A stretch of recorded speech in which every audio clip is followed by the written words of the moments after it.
चालू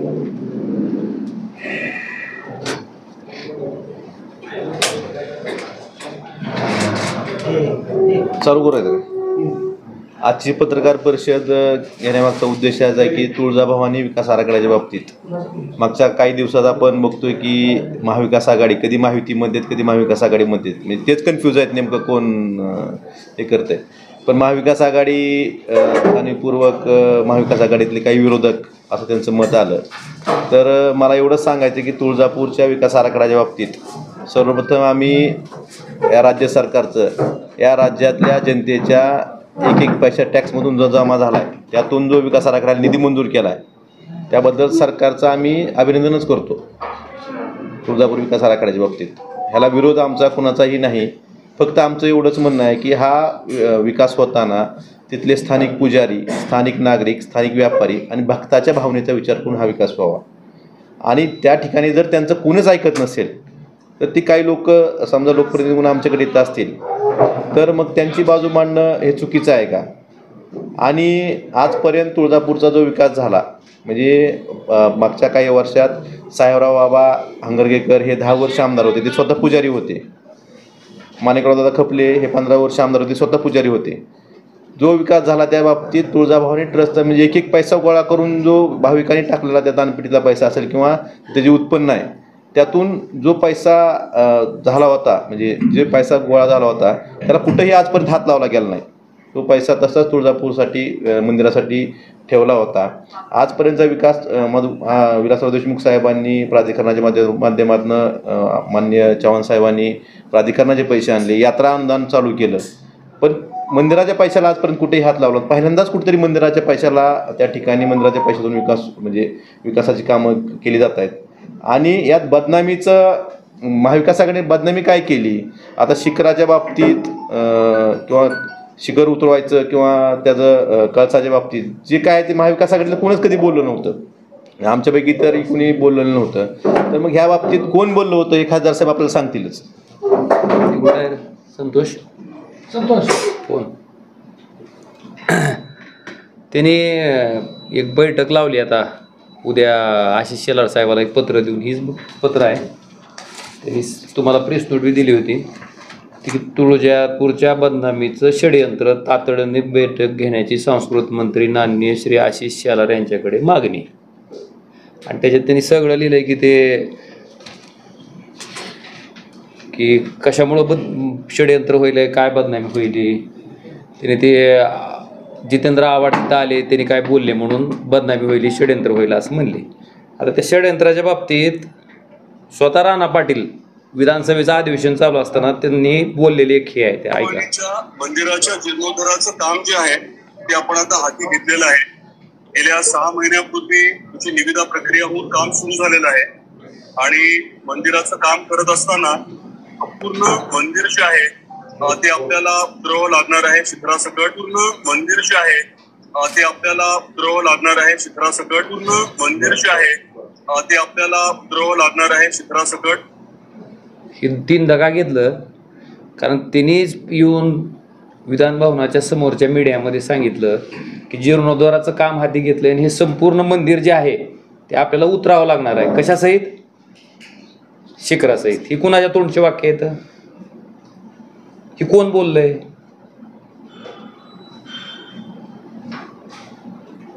आता ही ती स्वतःच बोलले असतील आणि ही बोलणारे ती स्वतःच, आणि ही बोलल्यामुळं षडयंत्र होतंय म्हणून बैठकीची मागणी करणारे कोण?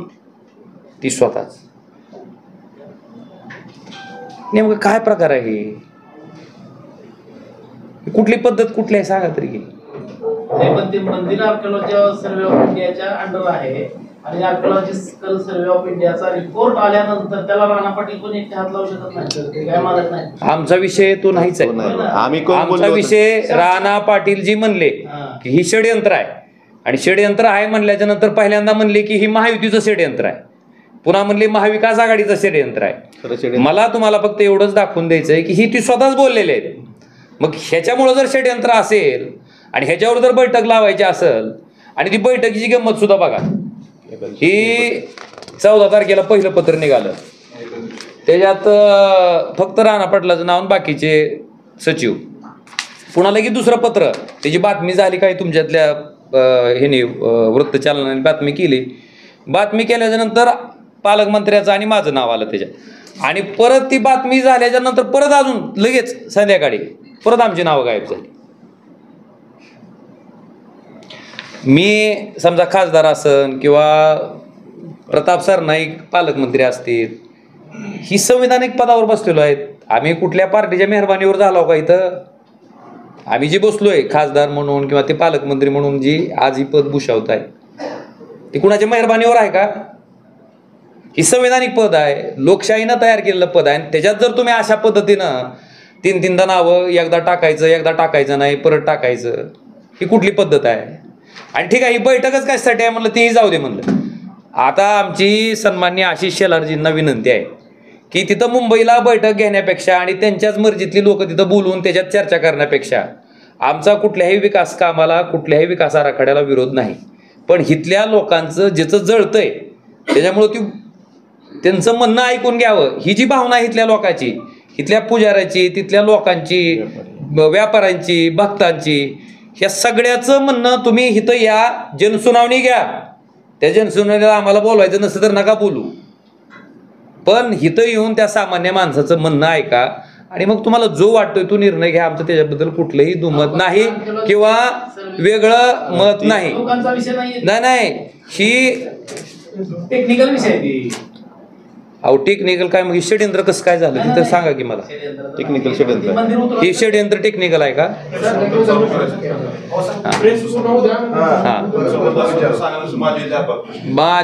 माझं ह्याच्यात एवढंच म्हणणं आहे की मी पुन्हा आशिष शेलारजींना पण फोन करून बोललो, ही काय पद्धत आहे? अशा पद्धतीनं तुम्ही लोकप्रतिनिधीला सांगता, परत नाव काढता, ठेवता. समजा त्यांना तर बहुतेक ह्याची कल्पना आहे का नाही, का खालीच कोण त्यांचं ऑफिस चालवले मला माहीत नाही, पण अशा पद्धतीनं काही योग्य नाही ना. आता माझं त्याच्या पुढे जाऊन म्हणणं आहे की जी काही समजा मीटिंग घ्यायची किंवा काय करायचं ते तुम्ही तुळजापूर शहरात यावं, तिथल्या जनसुनावणी घ्यावी आणि काय पाहिजे तशा पद्धतीचा विकास त्या ठिकाणी करावा. आमची एवढीच प्रामाणिक आणि कळकळीची विनंती. आणि सगळ्यात महत्त्वाचं, आई तुळजाभवानीचं जे तीर्थक्षेत्र आहे ते फक्त कुठल्या एका दुसऱ्याची किंवा एकट्या दुकट्याची संपत्ती नाही, ती पूर्ण महाराष्ट्राचं 3.5 शक्तिपीठापैकी एक शक्तिपीठ आहे, आपल्या आदराचं स्थान आहे. आणि त्याच्यामुळं त्याचा विकास होत असताना कुणाच्याही पोटात दुखायचं काही एक कारण नाही. फक्त विकास होत असताना तिथल्या स्थानिक लोकांच्या भावना, मी जे आता नावं घेतली, समजा तिथले पुजारी असतील, तिथले व्यापारी असतील, त्याचबरोबर तिथले स्थानिक लोक असतील, ह्यांना विश्वासात घेऊन तुम्ही करा, इतकंच आमचं म्हणणं आहे. आणि माझं महत्त्वाचं एवढंच होतं की ही षडयंत्र जी चाललंय, मला काय म्हणायचं, तुम्ही एकदा म्हणता महायुतीनं पाय घातला, पुन्हा म्हणता महाविकास आघाडीनं घातला, पुन्हा ही तुम्ही स्टेटमेंट करता कळस उतरवायचं, पुन्हा ही तुम्हीच पत्र देता की असं स्टेटमेंट केल्यामुळं षडयंत्र होतंय. पण नेमकं खरं कोणचं? नेमकं तुमची बुद्धी तरी तपासायला पाठवावी मेंदू तरी, म्हणजे नेमकं त्या मेंदूत काय चाललंय ती कळलं तरी. झाला इतकाच विषय होता.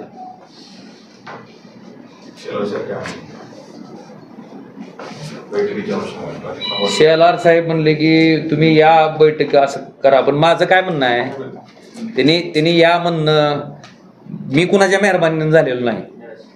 मी खासदार जी झालो ती भारतीय जनता पार्टीच्या विरोधात लढून तिथं नरेंद्र मोदी प्रचाराला आल्याच्या नंतर इथल्या लोकांनी 3,29,000 इतक्या मतानं मला निवडून दिलंय. बरं, निवडणूक काळापुरतं राजकारण असतंय, पण एकदा निवडणूक संपल्याच्या नंतर पुन्हा हे राजकारणाचा विषय येतो कुठं? मग अशा पद्धतीनं एका लोकप्रतिनिधीचं, एका पालकमंत्र्याचं नाव एकदा टाकायचं, परत एकदा काढायचं, परत टाकायचं, परत काढायचं, काय प्रकार आहे? आणि ही खरं आता तुम्ही त्या ह्याच्याबद्दल ह्याच्या मी शेलार साहेबाला एवढंच पाठवलंय तुमच्या माहितीसाठी, ही व्हिडिओ मी त्यांना पाठवलाय आणि व्हिडिओ पाठवून त्यांना एवढीच विनंती केली मी की साहेब ही ऐका आणि त्याच्यात तुम्हाला तीही दाखवतो की 1 मिनिट.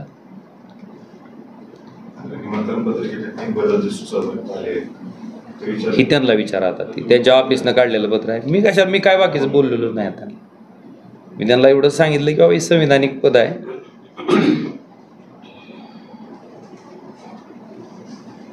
पण त्या मला काय म्हणायचं, बैठक लावली कशासाठी? हा षडयंत्र. अरे पण ते षडयंत्र करतोय कोण? बघा मी शेलार साहेबाला ही पाठवले, ही व्हिडिओ पाठवलाय. मंदिराच्या जीर्णोद्धाराचं काम जे आहे तीच व्हिडिओ मग तुम्ही बघितलाय. गेल्या 6 महिन्यापूर्वी तिची निविदा प्रक्रिया होऊन काम सुरू झालेलं आहे आणि मंदिराचं काम करत असताना पूर्ण मंदिर जे आहे ते आपल्याला उतरवावं लागणार आहे. चित्रासकट पूर्ण मंदिर जे आहे ते आपल्याला व्हिडिओ पाठवला आणि त्यात लिहिलंय आदरणीय आशिष शेलारजी आपले तुळजापूरचे आमदार राणा पाटलांनी मंदिराच्या कळस उतरवणार आहेत हे विधान भवनाच्या आवारात पत्रकार परिषदेमध्ये सांगितलं आहे. षडयंत्र नक्की कोण करतंय याचा आपण नक्की विचार करावा एवढी विनंती त्यांना मी आपण लोकशाही मार्गानं केली. आता बघितल्यावर येईल रिप्लाय. तुम्हाला पुढचं रिप्लायचं आता बघू तर दोन करून द्या. ही तुम्ही पालकमंत्री आता ही त्यांच्या सरकारमध्ये काय चाललंय हे आम्ही कसं बोलायचं? आम्हाला जी आम्हाला दिसतंय आम्ही बोललो. पालकमंत्र्यांच्या बैठकीत असं कळालं त्या दिवशी की आक्षेपांची सुनावणीच घेतली नाही. बरोबर स्वतः पालकमंत्र्यांनी सांगितले ना या संदर्भात. त्या बैठकीला मीही उपस्थित होतो. त्याच्या बाबतीत स्वतः पालकमंत्री महोदयांनी अगदी जिल्हाधिकारी साहेबांकडे हात करून विचारलं की बाबा ह्याचा अध्यक्ष कोण आहे आणि जिल्हाधिकारी महोदयांनी त्या ठिकाणी सांगितलं की सर आपण पालकमंत्री महोदय आपण आहात. इथपर्यंत झालंय. म्हणूनच मी विनंती त्यांना अशी केली की आता एवढ्या त्यांच्यातल्या लोकांना आता कसं आहे समजा ही करायची आता ही जी काय पैसे खर्च करणार आहेत किंवा देवस्थानच्यासाठी जी काय पैसे दिलेत ही टॅक्स पेअर जे आहे सर्वसामान्य माणूस बिस्किटचा पुडा काड्याचं डबडं जरी खरेदी केलं तर त्याला टॅक्स भरावा लागतो GSTचा. त्या टॅक्सच्या पैशातनं आलेला जनतेचा पैसा आहे आणि हा पैसा खर्च करत असताना जणू की आपल्याच बापजातीची प्रॉपर्टी आपण विकून त्या ठिकाणी काहीतरी करतोय अशा थाटामाटात जर कोण वावरत असेल तर मला वाटतं त्याही वृत्तीला आळं घालणं कुठंतरी गरजेचं आहे. आणि तो खर्च होणारा पैसा हा लोकांच्या सहमतीनं लोकांच्या विकासासाठी लोकांच्या संपन्नतेसाठी आणि मंदिराचं सौंदर्य आहे ते चांगल्या पद्धतीनं पुरातन वस्तूला कुठेही हात न लावता ते अबाधित राहावं ह्या पद्धतीचं काम व्हावं इतकंच अपेक्षित आहे.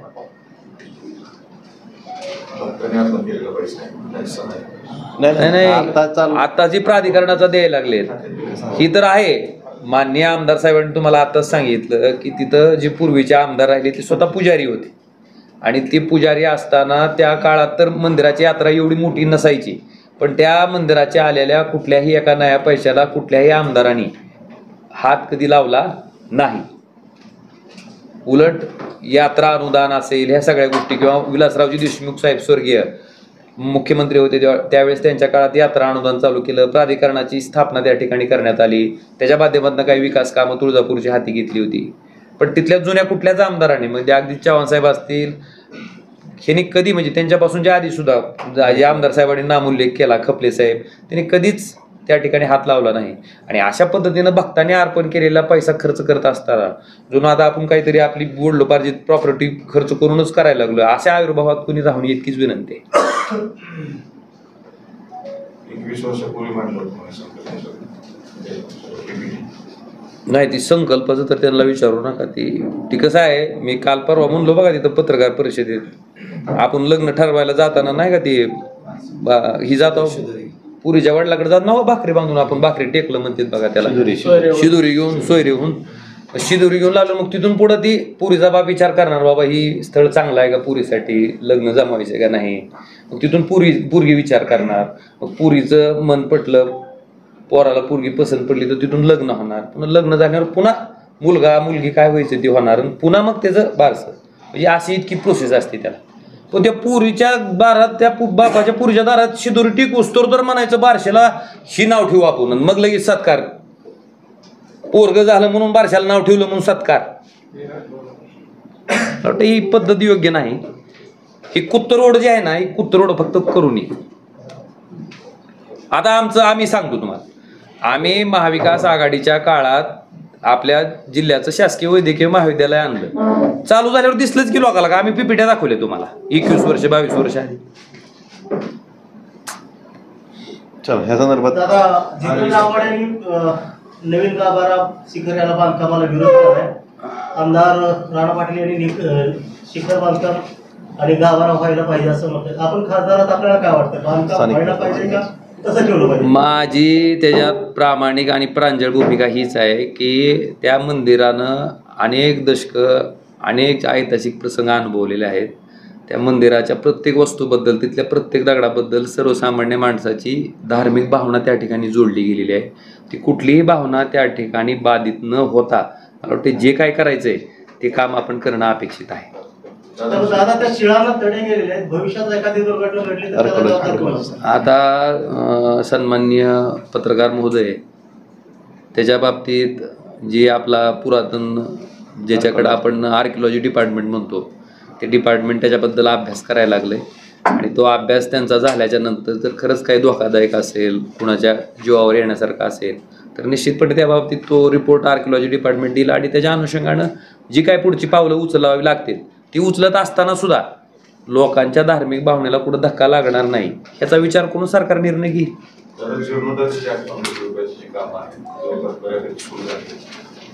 भूमिका मांडायला उशीर झाला असं वाटतं लोकांना, स्थानिक लोकांना भूमिका मांडायला उशीर झाला.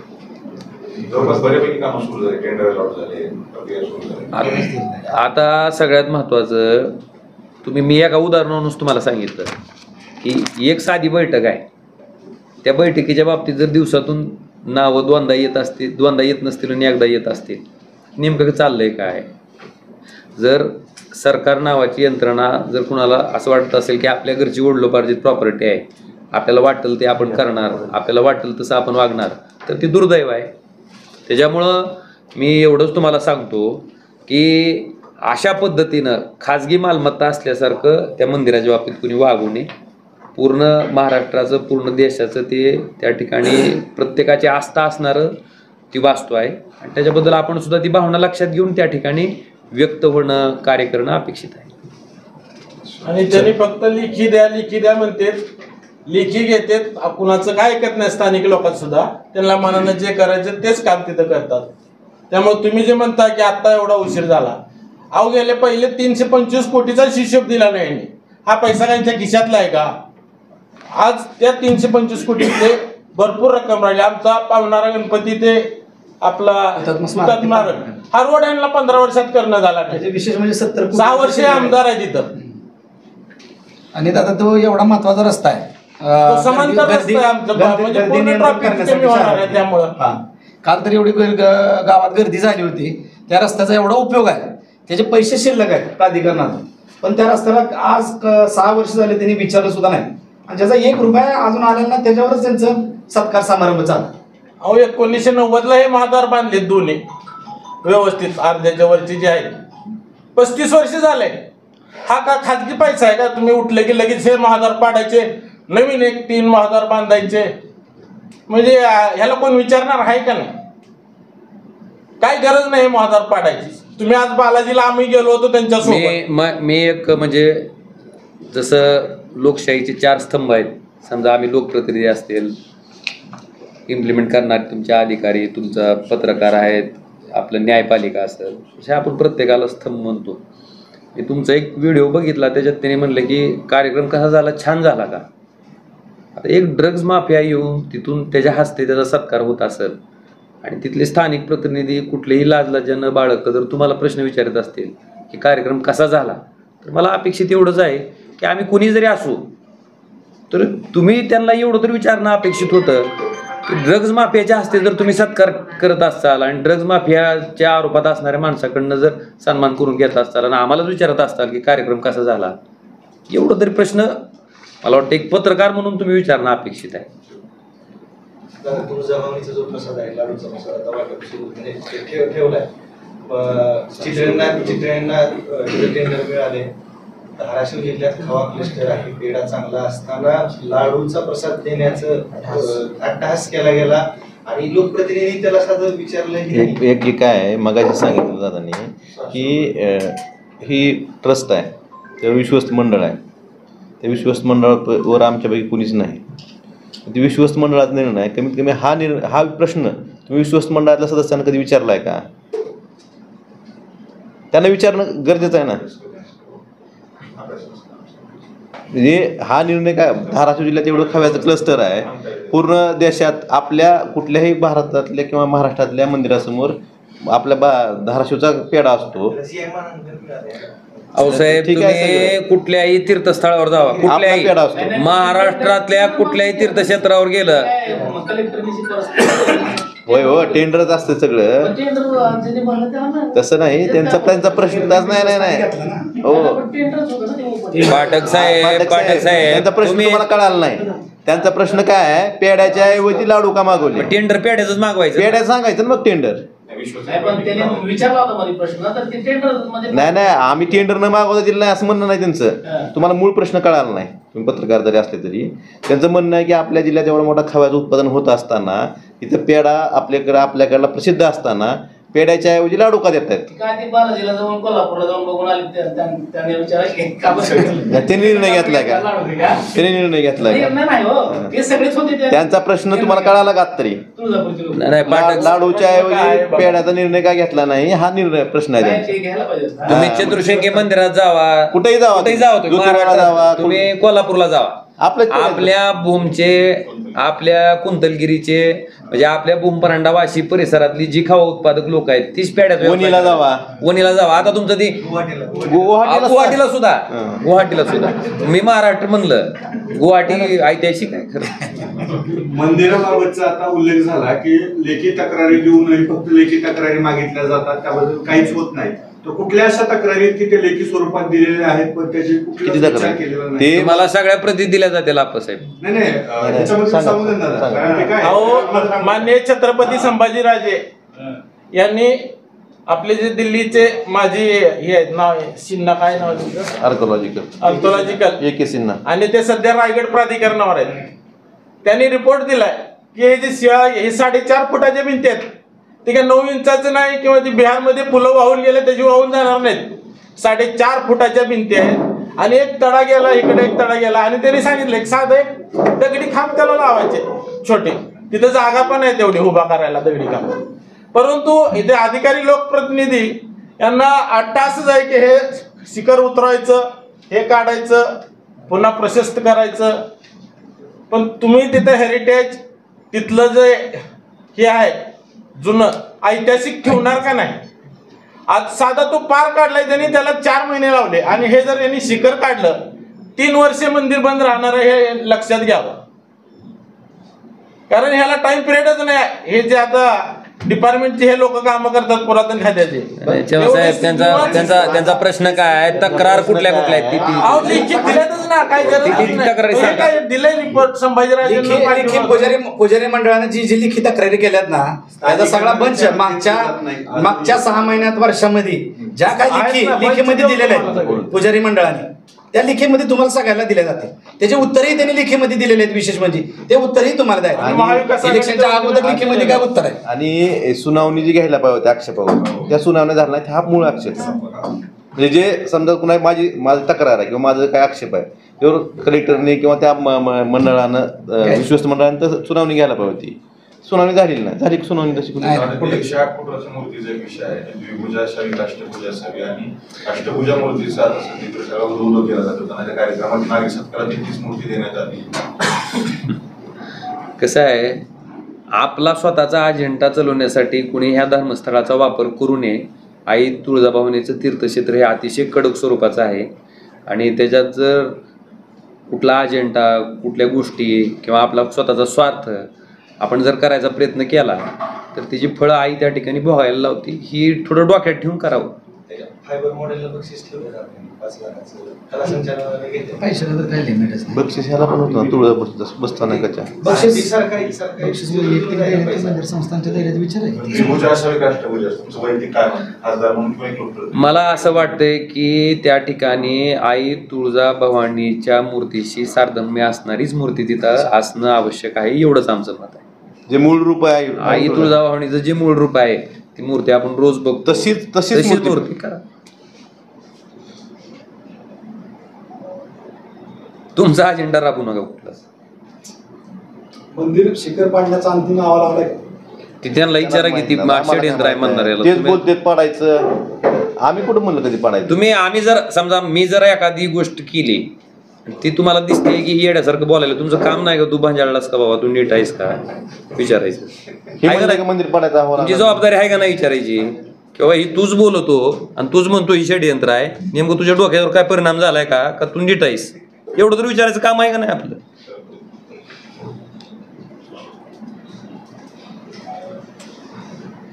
चला, मागच्या 2-3 दिवसापासून आपल्या जिल्ह्यात विशेषतः कळंब तालुक्यात खूप मोठ्या प्रमाणात अतिवृष्टी झालेली आहे.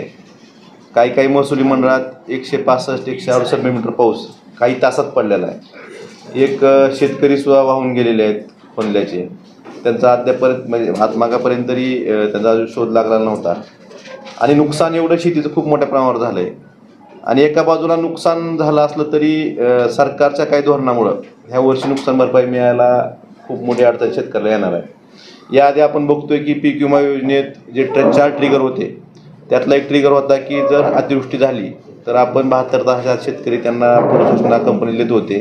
कंपनीचे प्रतिनिधी येऊन पंचनामा करत होते आणि त्या पंचनाम्याच्या आधारे शेतकऱ्यांना नुकसान भरपाई मिळायची. आजपर्यंत काय तुटपुंजी रक्कम मिळाली 2016 पासून आत्तापर्यंत 22-24 पर्यंत, ती फक्त ह्या इंटिमेशन दिल्यामुळं जी तुटपुंजी रक्कम मिळाली त्यातून मिळालेली आहे. आणि आता हे 4 ट्रिगर ह्या सरकारनं म्हणजे मार्च महिन्यात एक मुख्यमंत्री, दोन्ही उपमुख्यमंत्री, तत्कालीन कृषी मंत्री, कृषी राज्यमंत्री सगळ्या अधिकाऱ्यांनी पीक विमा योजनेचा आढावा घेण्यासाठी एक बैठक बोलवली आणि त्यात पीक विमा योजना बदलली. म्हणजे बदलली का, आता निवडणूक झाली म्हणून बदलली का माहीत नाही. कारण दिलं त्यांनी गैरव्यवहार झाले. गैरव्यवहार काय झाले होते, बीडमध्ये काय गैरव्यवहार झाले होते, ते सिस्टीमचं फेल्युअर होतं. ते काही सरकारी जमिनीवर विमा भरला गेला आणि ह्याचं कारण देऊन त्यांनी ही योजनेत बदल केले. त्यात 1 रुपयाचा पीक विमा परत आता 1100 रुपये सोयाबीनला आपल्या जिल्ह्यात हप्ता आहे. आणि एवढं करून सुद्धा जे 4 ट्रिगर होते म्हणजे पेरणी झाली नाही तर, किंवा 21 दिवसाचा खंड पडला, किंवा मध्ये असा अतिवृष्टी झाली, किंवा काढणी पश्चात, हे 4ही ट्रिगर काढून टाकले आणि फक्त आपल्या पीक कापणी प्रयोगावरच शेतकऱ्यांना नुकसान भरपाई मिळणार एवढाच ट्रिगर म्हणजे एवढाच निकष ठेवला. त्यामुळं मी विधानसभेत याबाबत बोललो होतो की हे ट्रिगरचे नियम जे तुम्ही बदलले पाहिजेत, नाहीतर शेतकऱ्यांना नुकसान भरपाई मिळणार नाही. कमीत कमी जे आपल्यासारखे मराठवाडा आणि विदर्भातले जिल्हे आहेत जे विम्याचा दरवर्षी विमा भरतात, मोठ्या प्रमाणावर विमा भरला जातो आपल्याकडनं, शेतकरी त्याचं विम्याचं संरक्षण घेतात, अशा जिल्ह्यांना खूप मोठं नुकसान होईल. कारण उंबरठा उत्पन्न ही जी अट आहे, उंबरठा उत्पन्नात आपण जर बघितलं की आपल्या जिल्ह्याच्या उंबरठा उत्पन्न ही सरासरी 7 ते 10 क्विंटलपर्यंत प्रति हेक्टरी आहे. त्यामुळे एवढं कमी उत्पन्न कधीच निघत नाही. ज्यावेळेस पीक कापणी प्रयोग करतात तेवढे उत्पन्न कधीच निघणार नाही. त्यामुळं आता जर समजा ते ट्रिगर नसते काढले तर आता शेतकऱ्यांना इंटिमेशन देता आले असते, पंचनामे झाले असते. ह्याला जबाबदार कोण? ह्याला काल खरं तर मी सन्मान्य कृषी मंत्र्यांनी सांगितलं की केंद्र सरकारने निकष बदलले. त्यांना तसेच त्याच ठिकाणी निदर्शन आणून दिले की केंद्र सरकारने निकष बदलले नाहीत, हे निकष राज्य सरकारने बदललेले आहेत. आणि मुख्यमंत्री आणि दोन्ही उपमुख्यमंत्र्यांच्या अध्यक्षतेखाली जी बैठक झाली त्या बैठकीत हे निकष बदललेले आहेत. प्रोसिडिंग दिलं तुम्हाला, मी त्यांनाही प्रोसिडिंग दाखवलं आणि तुम्हालाही त्याची प्रोसिडिंगची कॉपी मी देऊ शकतो, त्याची कॉपी काढायला. त्यामुळं हे राज्य सरकारनं आता एकतर, आणि दुसरं ही नैसर्गिक आपत्तीची मदत होती, यांनी निवडणुकीपूर्वी 3 हेक्टरपर्यंत मर्यादा वाढवली होती 2 हेक्टरची आणि 13,600 रुपये प्रति हेक्टर प्रमाणे मदत जाहीर केली होती. निवडणूक झाली की यांची सरकार बदलली की नियत बदलली आणि परत ती 13,600ची मदत कमी करून ही 6,800 आणली. म्हणजे शेतकऱ्याला दोन्हीकून मारायचं धोरण ह्या सरकारने केलेलं आहे. एवढं मोठं नुकसान होऊन सुद्धा शेतकऱ्यांना फक्त तुटपुंजी रक्कम मिळणार आणि ती कधी मिळणार ही माहीत नाही. त्यामुळे हे राज्य सरकारने जे शेतकरी विरोधी निर्णय घेतलेले आहेत, हे अनुदानाची रक्कम कमी करणे आणि हे 4 ट्रिगर काढणे, हे तात्काळ ह्यात बदल केला पाहिजे असं आमचं मागणी आहे. आणि काल सुद्धा आम्ही जे कृषी मंत्री महोदय आले होते त्यांना सुद्धा हे पटवून दिलं की ह्या पद्धतीनं जर ते पहिले ट्रिगर काढले, कारण पहिले ट्रिगर असून सुद्धा पीक विमा कंपन्या महाराष्ट्रात 2017 पासून 80 हजार कोटीचा नफा विमा कंपन्यांनी कमवलाय. तुम्ही जर ही ट्रिगर काढले तर मग 100% म्हणजे जेवढा विमा भरताल तेवढा सगळ्याच कंपनीला जाणार आहे, त्यांना क्लेम द्यायची गरज पडणार नाही, फक्त पीक काढणे प्रयोग. हे कौतुक जे सांगतात ना 80-110चं, ते पण 80% जरी परत असला राज्य सरकारला मिळत असले, 20% तरी कंपनीला फायदा करून देण्यासाठी योजना राबवता का तुम्ही? म्हणजे हजारो कोटी रुपये जमा होते इन्शुरन्स प्रीमियम, आणि तो कंपनीला 20% तरी फायदाच आहे ना. या बाबतीत सरकारनं जे धोरण सरकारचं चुकीचं आहे याचा फटका महाराष्ट्रातील सगळ्या शेतकऱ्यांना बसणार आहे. भरी याच्यामुळे कमी भरला आता विमा झाल्यावर नाही मग कोणीच भरायचं बघायचं बी नाही. पण ह्यात जो भरलाय राज्य सरकारचा हिस्सा आहे, शेतकऱ्यांनी भरलेत. हप्ता वाढला ना, 1 रुपयाचा 1100-1200 रुपयावर हप्ता गेला, म्हणजे किती पट वाढला. ते गेलेच ना पैसे शेतकऱ्यांचे. आणि हे 80-110चं कौतुक सांगतेत. 20% कंपनीला फायदा मिळवून द्यायचा नाही ह्यांना. मग कंपनीसाठी काम करते का शेतकऱ्यासाठी काम करते ती. आणि ई पीक पाहणीचं ॲप तुम्ही आता सगळे शेतकरी आहेत, आता इथं जावं एखाद्या शेतात, ई पीक पाहणीचं ॲप चाललं तर आपण सरकारला त्यांचा जाहीर सत्कार करू. ॲपच चालत नाही. काही बरेच शेतकरी रात्री 1-1 वाजता शेतात गेले ॲप नोंदणी करण्यासाठी. 1 वाजता तो चालत नाही. एका बाजूला सरकार काय म्हणतात, मदत द्यायची म्हणलं की तुमची ई पीक पाहणीवर नोंदणी कुठे आहे म्हणणार, ॲग्रिस्टॅकची नोंदणी कुठे आहे म्हणणार, आणि ते ॲपच चालत नाही. सर्व लोड आहे म्हणतात. मग करायचं काय शेतकऱ्यांनी. सरकारने याचं उत्तर देणं गरजेचं आहे. मागे विधानसभेत विषय झाला होता की सरकार नियम अटी लावतं, शर्त लावतं त्यांच्या, पण ते ॲप जर चालत नसेल तर त्याला जबाबदार सरकारच ना. करकोजेची गोष्ट माहिती आहे का तुम्हाला, ते परातीत त्याला खायला बोलली होती बघा, कुठली गोष्ट करकोच्या माहिती आहे का नाही तुम्हाला. त्याला असती चोचन त्याला परातीत वाटतंय खा म्हणते कसं खायचं. तलाट्यांनी ज्यावेळेस 31 जुलैपर्यंत म्हणजे काही दिवस शेतकऱ्यांकडे असतं आणि नंतर प्रशासनानं करायची असती. मागच्या वेळेस पण प्रशासनानं केलीच नाही. त्यांनी जबाबदारी कोणाला दिली, आशा स्वयंसेविकाला किंवा जे म्हणजे कॉन्ट्रॅक्ट बेसवर असतात ग्रामरोजगार सेवक, आशा स्वयंसेविका, ह्यांनी ई पीक पाहणी करायची का. तुमच्या तलाट्याला जमना, कृषी सहाय्यकाला जमना, आणि आशा स्वयंसेविका आणि ग्रामरोजगार सेवकांनी करायची का. ही कुठला मागणी काय आता तुमची मागणी काय. हे जे ॲप आहेत तुमचे, एकतर जर पहिलं जे होतं 13,600 प्रमाणात नुकसान भरपाई शेतकऱ्यांना 3 हेक्टरपर्यंत मिळाली पाहिजे. आणि जमीन खरडून गेल्यानंतर आता आपण बघितलं, तुम्ही सगळ्यांनी बघितलं असेल की नदीनं पात्र बदललं, जमीन खरडून गेली, आणि त्याला सुद्धा निकष आहे. तो जर बहुभूधारक शेतकरी असेल तर त्याला मदत मिळत नाही. त्याला अल्पभूधारक शेतकरी पाहिजे. मग एखाद्या बहुभूधारक शेतकऱ्यांनी आत्महत्या करायची का. हे जे अटी आहेत, अटींनी कसे काढले पाहिजेत. आणि 4 ट्रिगर जे विमा यातले काढलेत तुम्ही, 4 ट्रिगर ज्या इंटिमेशन देऊन किंवा पूर्वसूचना देऊन शेतकऱ्यांना पंचनामे, वैयक्तिक पंचनामे होऊन जी मदत मिळत होती, हे ट्रिगर पूर्ववत लागू करावे. आणि सगळ्यात महत्त्वाची आमची मागणी आहे की 30 एप्रिल 24 जी लोकसभेची निवडणूक चालू असताना जे केंद्र सरकारनं परिपत्रक फक्त महाराष्ट्रासाठी काढलं होतं, त्याच्यामुळे जी मदत कमी मिळाली, यासाठी बऱ्याच दिल्ली वाऱ्या झाल्या. काय झालं, विधानसभेच्या आधी हे परिपत्रक रद्द होणार म्हणून सांगितलं, ते रद्द करावं, ही आमची मागणी. आमचे नाही एक फक्त विषय मला सांगायचा आहे. काल मी परवा दिवशी म्हणजे 15 ऑगस्टला आपला झेंडावंदन झाल्यानंतर धाराशिव जिल्ह्यातलं वाशी तालुका, भूम तालुका, काल आम्ही कळंब तालुक्यातलं खोनला गाव, गुडके असेल वाशी तालुक्यातलं, तुम्ही बघा भयंकर नुकसान झालं शेतकऱ्याचं. म्हणजे तुम्ही स्वतः शेतकरी आहेत आणि तुमचा प्रपंच जर त्या शेतीवर अवलंबून असेल आणि त्या शेतीतली माती सहित जर पीक वाहून गेलं असेल तर कसं त्यानं नेमकं जगायचं ह्याचा विचारसुद्धा करणं त्या ठिकाणी भयावह आहे. इतकी वाईट आणि बिकट परिस्थिती आहे. अनेक शेतकऱ्याच्या मोटरी त्याच्यात गेल्या आहेत, अनेक शेतकऱ्याचे सोलर बसवलेले होते ती त्या ठिकाणी वाहून गेले, त्याचं नुकसान झालं आहे. आणि प्रचंड असं शेतकऱ्याचं नुकसान आहे. आणि पावसाचं काल तुम्ही म्हणता अतिवृष्टीचा निकष आहे 65 mm. 65 mm पेक्षा जास्त पाऊस झाला तर आपण अतिवृष्टी म्हणतो, पण इथं 168 mm पाऊस झाला. म्हणजे ह्याला काय अतिवृष्टी म्हणायचं का ढगफुटी. नुसती अतिवृष्टी नाहीये, ढगफुटी. मला वाटतं इतिहासात सुद्धा नोंद नसेल एका रात्रीत एवढे 165 mm 168 mm पाऊस झालेली. आणि त्यात ती भयानक परिस्थिती आपण बघितली. कळंब तालुक्याची सगळ्या मंडळाची सरासरी जर काढली तर 134 mm आहे. वाशी तालुक्यात जर तुम्ही गेला तर 92 mm 93 mm, भूमला गेला तीच परिस्थिती, परंड्यात गेला तीच परिस्थिती. प्रचंड प्रमाणात शेतकऱ्याचं नुकसान झालेलं आहे. आणि तुम्ही जे आता म्हणलात ना की निकषामुळं किंवा ह्या नुकसानीमुळं, मला वाटतं औसा तालुक्यात बुसणी गाव आहे, त्या गावातल्या एका शेतकऱ्यानं आत्महत्या केली. त्यामुळे अतिशय विदारक परिस्थिती आहे. सरकारला एवढीच विनंती आहे, बाकीचं राजकारण घाला चुलीत, पण ही जी नुकसान झालंय त्या नुकसानीच्या प्रमाणात त्या शेतकऱ्याला नुकसान भरपाई मिळेल ही गोष्ट सरकारनं निश्चित करावी आणि उगाच पंचनाम्याचे सोपास्कार पार पाडत बसण्यापेक्षा सगळ्या मंडळामध्ये अतिवृष्टी झालेली आहे, प्रचंड नुकसान झालेलं आहे, ही मान्य करून सरकारनं सरसगट त्या ठिकाणी भरपाई द्यावी नुकसानीची, इतकीच आमची मागणी. ही जी बैठक आहे 20 मार्च 2025 झालेली आहे पीक त्या ट्रिगरची. त्यात मुख्यमंत्री, दोन्ही उपमुख्यमंत्री, महसूल मंत्री, कृषी मंत्री आणि कृषी राज्यमंत्री आणि सगळे अधिकारी. आणि त्यात पहिलाच उल्लेख आहे की पीक विमा योजनेमध्ये सध्या असलेले 4 ॲड ऑन कव्हर काढून केवळ पीक कापणी प्रयोगावर आधारित पीक विमा योजना खरीप 25 पासून राबवावी. मग कंपनीला द्या म्हणून गाबाळ नेऊन सगळं कशाला होईल. हे काल कृषी मंत्री म्हणत होते की हे केंद्र सरकारने निकष बदलले आहेत. हे केंद्र सरकारचं नाही, हे महाराष्ट्राचं कृषी, पशुसंवर्धन, दुग्ध विकास, मत्स्य व्यवसाय विभागाचं आहे. दादा काल कृषी मंत्री, खासदार, आमदार ही पाहणी केली बांधावर, प्रशासन नाहीये कुठं बांधावर.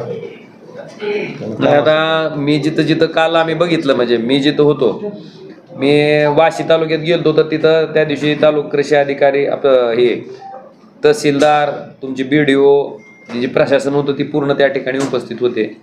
पुन्हा भूममध्ये गेलो तिथं सुद्धा तालुका कृषी अधिकारी, तहसीलदार आणि BDO तिघजणही उपस्थित होते. आणि पंचनामे त्या ठिकाणी करायला त्यांनी सुरुवात केलेली होती. आता काल कृषी मंत्री महोदयाच्या बैठकीत मला वाटतंय तहसीलदारही होते उपस्थित. कोण नेमकं, पण माझं काय म्हणायचं, कोण उपस्थित होतं का नव्हतं ती बघण्यापेक्षा द्या सरसगट भरपाई द्या म्हणून. दादा धाराशिवच्या कचरा डेपोचा करण्याचा अनेक वर्षापासून प्रलंबित विषय आहे. मात्र तुळजापूरच्या आमदारांनी खरोखर सांगितलं की तुळजापूरचा कचरा आणि धाराशिवचा कचरा ही एकत्रित आणण्यासाठी त्यांनी वडगाव MIDC मध्ये कचरा डेपोचा खत निर्मित प्रकल्प उभा करायचं ठरवलंय. आणि त्याच्या माध्यमातून तिथल्या युवकांना रोजगार उपलब्ध होईल. तुम्ही काय करा, मला पहिल्यांदा व्हिडिओकॉनची इथं एक जमीन आहे त्या कोपऱ्यात, त्या उपळ्याच्या कोपऱ्याला, व्हिडिओकॉनचा प्रकल्प कुठल्या साली येणार होता आणि ती व्हिडिओकॉनचा प्रकल्प झाला का नाही, आणि नाही झाला तर ती जमीन पुन्हा कुणाच्या कशात गेली आणि त्या जमिनीचा रोडमध्ये गेल्यावर कुणी फायदा घेतला ह्याचा पहिल्यांदा अभ्यास करा. मी आता ती सिरीज मी आणणार आहे. बरं झालं विषय काढला. आम्ही परवा नितीन गडकरी साहेबाकडं लॉजिस्टिक पार्कच्या बाबतीत मी आणि आमदार कैलास पाटील गेलो. सन्माननीय गडकरी साहेबांनी त्या ठिकाणी सांगितलं की राज्य सरकारकडनं हा प्रस्ताव आणल्याच्या नंतर आपल्याला हा प्रस्ताव करणं मी अगदी तातडीने त्या ठिकाणी करून घेतो. गडकरी साहेबांनी हाही उल्लेख केला की धाराशिव ही जी स्थान आहे ती रस्त्याची कनेक्टिव्हिटी चांगली झालेली आहे. सुरत चेन्नई हायवेचा जो 6 लेनचा हायवे आहे तुमचा ग्रीनफील्ड, ती सुद्धा त्या ठिकाणी होणार आहे.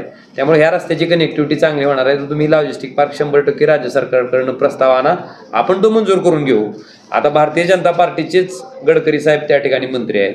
त्यांनी स्वतः अशा पद्धतीची लॉजिस्टिक पार्क त्या ठिकाणी तयार केलेले आहेत, त्याचा त्यांना अनुभव आहे. आणि त्यांनी सांगितल्याच्या नंतर सुद्धा जर हितून लगेच त्याच्याबद्दल अशी पत्रकार परिषद कधी बघितली का कुणी? समजा आम्ही तर अजून आम्ही कधी विचारलं नाही काही लोकांना की तुम्ही इतक्या घोषणा केल्या, मोपेडचा कारखाना, हिऱ्याला पैलू पाडायचा कारखाना, पुन्हा ही व्हिडिओकॉनचा कारखाना, पुन्हा ती डेक्कन जिनिया, ती वायनरीची वाननेर झालेलं काय, मुगली एरंड, आम्ही विचारलं का कधी तुम्हाला? अरे ती सांगतोय की तुझं करतो, तू सांग की. ते आता आम्ही सिरीजच आणणार आहोत आणि एका वेळेस एकच उद्योग आणि त्या उद्योगावर सखोल चर्चा करून ह्यांचं करतो तो आम्ही दाखवतो. आणि मला वाईट काय वाटतंय, अक्षरशः त्या संघर्षाच्या काळात ज्या भारतीय जनता पार्टीच्या लोकांनी अक्षरशः हाणामारी झाली त्याच लोकांना आज ह्यांची बाजू घेऊन त्या ठिकाणी पत्रकार परिषद घेतली. ह्याचं फार मला वाईट वाटतंय, प्रचंड दुःख आहे मला त्याचं.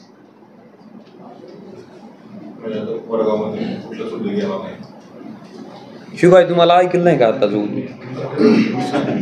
ही बघितलं नाही का तुम्ही उद्योगी? मला अजून तुम्हाला बी कसं वाटतंय का नाही? समजा मी एक माणूस आहे, मी एकदा सांगितलं तुम्हाला ही उद्योग करणार, ती उद्योग करणार, ती तुम्ही चौथ्यांदा तर म्हणलं पाहिजे अरे बाबा पहिल्या 3चं काय झालं ती विचार सांग की आधी आम्हाला. तू चौथं सांगतो, तू व्हिडिओकॉनचं सांगतो करीत नाही, तू मोपेडच्या कारखान्याचं सांगतो आज पत्रकार परिषद ह्या विषयापुरती होती, विषय संपला. आम्हाला त्यांच्यासारखं होणे म्हणून आम्ही आपलं म्हणलं घ्या. 15 ऑगस्टच्या बैठकीमध्ये जिल्हाधिकारी कार्यालयामध्ये गोंधळ झाला, नेमका काय विषय होता? कंपनी सगळ्यात महत्वाचं हा विषय आहे. आता बरं झालं तुमच्या माहितीसाठी मी एवढं सांगतो की वाशीला जेव्हा शेतकऱ्याचं आंदोलन झालं तेव्हा मी वाशीच्या शेतकऱ्याकडे गेलो, त्यांचं उपोषण सोडायला लावलं आणि तिथं कंपनीच्या लोकांना स्पष्ट सांगितलं की तुम्ही 2 दिवसात ह्यांचे काय पैसे आहेत ते त्यांचे देऊन टाका, त्यांचं समाधान करा. जर त्यांचं समाधान नाही केलं तर शेतकऱ्यांनी त्यांच्या शेतातली पोल उपटून टाकून द्यावी, हे मी सांगितलं. त्यांनी पोल उपटायला गेल्याच्या नंतर सगळी पोलीस यंत्रणा त्या पोलचं संरक्षण करण्यासाठी, ज्या पोलिसांनी त्यांना मारहाण केली शेतकऱ्याला, ती पोलीस यंत्रणा त्या शेतकऱ्याच्या पोल उठवण्यासाठी गेली. मग मी त्या ठिकाणी SP मॅडमला सुद्धा फोन करून सांगितलं, जिल्हाधिकाऱ्यालाही सांगितलं की ह्या कंपनीचे जे ॲग्रीमेंट आहेत ती फक्त बॉन्डवरचे आहेत, त्यांनी रजिस्टर्ड ॲग्रीमेंट केलेले नाहीत, त्याला कसलाही कायदेशीर अधिकार नाही. जसं त्या पवनचक्कीच्या कंपनीला अधिकार आहे की इथं येऊन पवनचक्की उभारून त्याच्या माध्यमातून पैसे कमवायचेत, तसं ज्या शेतकऱ्याची जमीन आहे त्या शेतकऱ्याला ती पवनचक्की त्याच्या शेतात उभारू द्यायची का नाही उभारू द्यायची, मग ती भागीदारी तत्वावर उभारायची किंवा त्याच्यावर काय त्या ठिकाणी नफा कमवायचा ही त्या शेतकऱ्याला अधिकार आहे. तो अधिकार त्या शेतकऱ्याचा आबादित राहून त्या ठिकाणी कामं करावीत, अशा पद्धतीच्या सूचना त्या ठिकाणी मी दिलेल्या होत्या. आणि आजपर्यंत मी तुम्हाला सांगतो की जी बाजू आहे शेतकऱ्याची ती अजून आपल्या जिल्ह्यातला मला एखादा प्रतिनिधी दाखवा की ह्याच्या बाबतीत बोललेला. मी वाशीच्या ह्याच्यात गेलो, त्याच्यानंतर हिथं उपोषण केल्याच्या नंतर कैलासदादा गेले, त्यांनी उपोषण सोडवलं. त्यांनी काय मागणी केली की कंपनीमध्ये शेतकऱ्यामध्ये जी काय अग्रीमेंटच्या कॉप्या झाल्या ती द्या. मागितलं अजून हो अजून बी दिल्या नाहीत. काळजी गोंधळ झाला त्यामध्ये अरे ज्या माणसावर त्या पवनचक्की कंपनीकडून खंडणीचा गुन्हा दाखल झाला आहे त्या माणसाबद्दल तुम्ही का प्रश्न विचारता? मला प्रश्न विचारावे, कुणाबद्दल विचारावे? आणि मी काय म्हणलं की तुला त्या पवनचक्की कंपनीचा एवढा पुळका येत असेल तर तुझ्या शेतात निघून जाऊन तुझ्या सगळ्याच पवनचक्क्या उभार म्हणलं. मी कुठं काय म्हणलं का त्याला? माझं काय त्यात वाद आहे का? पण शेतकऱ्याची जी मागणी आहे ती मी मांडली आणि मी शेतकऱ्याच्याच बाजून आहे. शेतकऱ्यासाठीच मी म्हणलं की काल पालकमंत्री महोदयांनी त्यावर स्थगिती दिली ना की जोपर्यंत शेतकऱ्याचा विषय त्या ठिकाणी संपत नाही तोपर्यंत पवनचक्की कंपन्याला त्या ठिकाणी परवानगी द्यायची नाही म्हणून सांगितलं. शेतकरी मागतातच काय? त्यांच्या अग्रीमेंटची कॉपी, स्वतःच्या अग्रीमेंटची कॉपी त्यांना मिळत नाही, ह्यापेक्षा दुर्दैव काय? अरे माझी कॉन्ट्रोवर्सी असते, मला जर कुणाचा फायदा करून द्यायचा असता तर मी म्हणलं असतं ना करा म्हणून. कॉन्ट्रोवर्सी काय याच्यात? तुमची जमीन आहे, नाही पत्रकार महोदय, तुमची जमीन आहे आणि तुमच्या शेजाऱ्याला 2 लाख रुपये दिले आणि तुम्हाला 2000 रुपये दिले, तुम्ही देता का? देता का तुम्ही? का देत ना 2000? का तर शेजाऱ्याला 2 लाख मिळाले. मग हे अधिकार तुमचा नाही का? मग ह्या अधिकारासाठी आवाज उठवणं, ह्या अधिकारासाठी भांडणं ही कॉन्ट्रोवर्सी आहे का? काय बोलतात?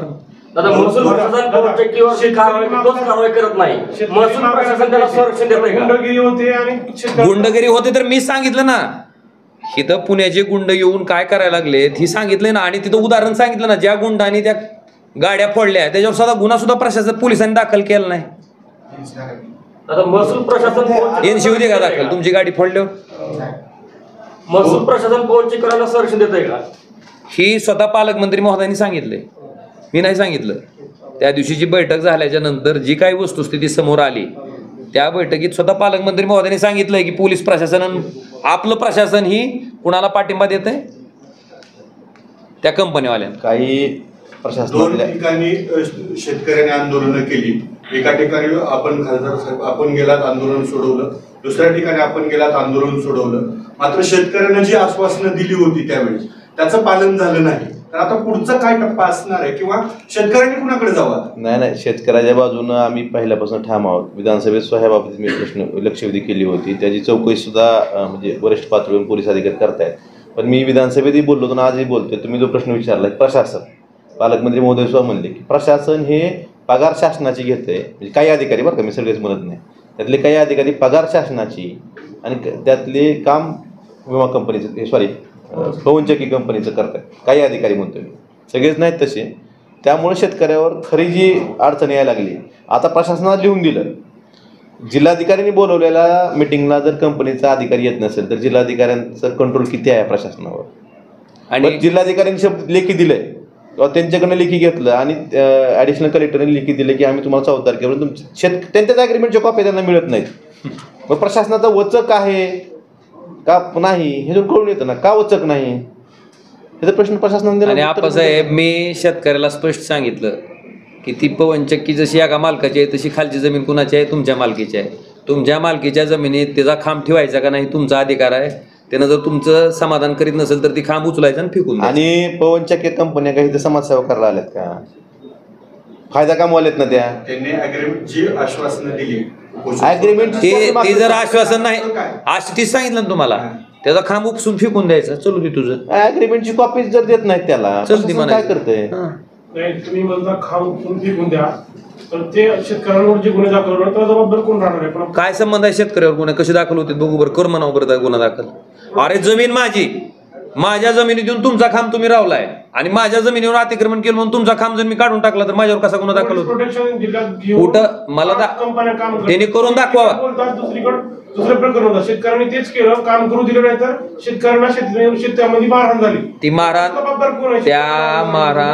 त्या मारहाण झाल्याच्या नंतर मी SP मॅडमला ती व्हिडिओ पाठवला होता. त्यांना मी स्पष्ट शब्दात सांगितलं होतं आणि आजही सांगतो तुम्हाला की मी काल शेतकऱ्यांना सांगितलं की बाबा तिथं एक अधिकारी म्हणला की हा जो आहे तो शेतकरी आणि प्रायव्हेट कंपनीमधला विषय आहे, त्याच्यामुळं सरकारनं का बोलवलंय अशा पद्धतीचा त्याचा उल्लेख होता. तर मी जिल्हाधिकारी महोदयाला आणि पोलीस प्रशासनाला इतकीच विनंती केली की ते म्हणतायत ते अगदी बरोबर आहे, हा जो आहे तो खाजगी शेतकरी आणि त्या कंपनीमधला विषय आहे. तर तुम्ही काय करा की त्या शेतकऱ्याला वाटलं की मला ही भाव मान्य नाही, मी ती त्याचा खांब उपसणार आणि फेकून देणार, त्याला काय कोण मग कसं करू शकतंय दाखल?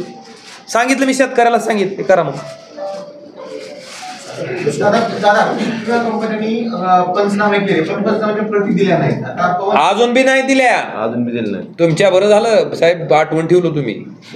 त्याच्यासाठी सुद्धा एक पानभर प्रेस नोट निघाल की उद्याच्या उद्या या प्रशासनाकडे अर्ज करा आणि तुमच्या प्रती घ्या. अजून दिले नाही अर्ज दिले शेतकऱ्यांनी. हा दिलेत की प्रती कुठे मिळाल्यात ते विचारा की तुम्ही त्यांना कधीतरी. किंवा हे असं तुम्ही बोलला होता दुसऱ्या दिवशी अर्ज करून तुम्ही प्रति मागवा, जी गोंधळ झाला होता. किती विषय घ्यायचा एका दिवशी? नाही घेऊ द्या काय एकदा काय ती सपाट होऊ द्या सगळ्या.